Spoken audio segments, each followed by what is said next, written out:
My name is Portia Nondo, and I'm honored. I'm so honored to be amongst wonderful ladies, powerful women, some of whom I just see in magazines and I see in profiles.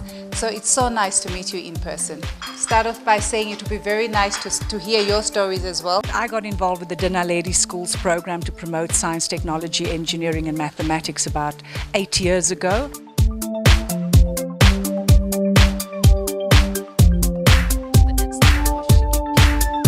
In 1910, she built this brand, Elizabeth Arden. It was an era where women were not expected to be businesswomen. She's very similar to all of you who's sitting here. On your tables, you all may see Pravage.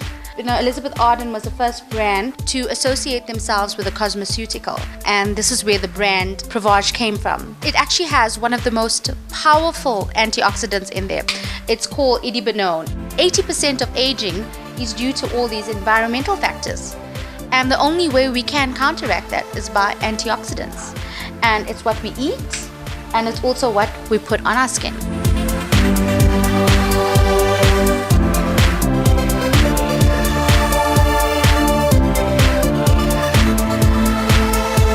What I would do is stop revalidating myself to every single person, because I think 5 years ago I kind of lacked a little bit of self-confidence and I wanted to validate myself, and now I realize that nothing is impossible. If I can put my mind to it, I can achieve it. What I would say to most women out there is to not allow other people to define your destiny.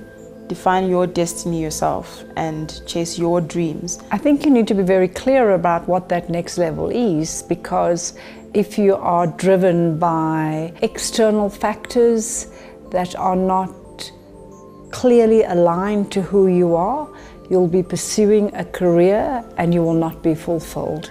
Because if you're chasing the dollar, it'll be all about the dollar. If you're chasing the ego, it's about the ego. So it's really around evolution for me, because you have to be very clear around your own sense of identity and who you are in the world and what you want to contribute. Allow yourself to make mistakes, because that's how you grow. And yeah, so that's very important for me. Be you, be real, be authentic. Get yourself a mentor. I think the best advice that I was ever given is that when you have to work at every given opportunity and do it to the best of your ability before you move on to the next step.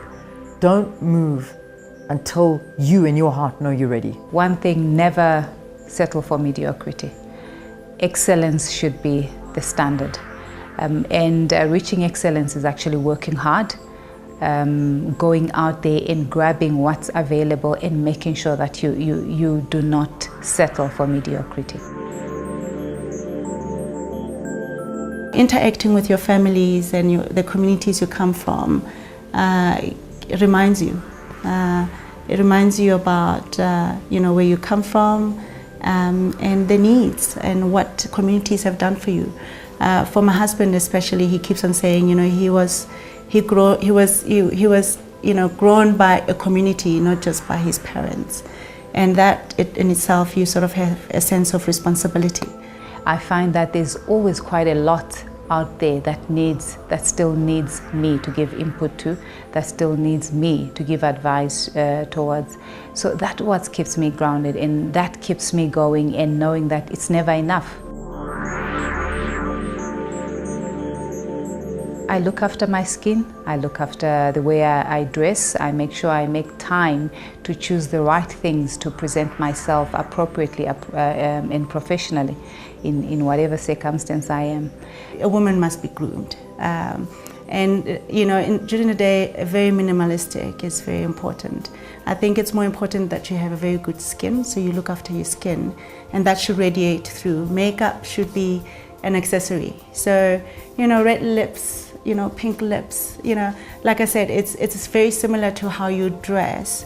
If it's a power story and you're pitching a deal, it's very different to if you're talking to a group of women that you want to empower and tell your story to. I'm a runner, so and I believe that actually exercise is actually a really great thing for skin, and obviously using great products. A great beauty regime is crucial. That deep love of self, which is you taking care of yourself holistically in terms of what you eat, what you drink, how long you sleep, and that obviously enhances your physical appearance, and then obviously dressing up for your body shape.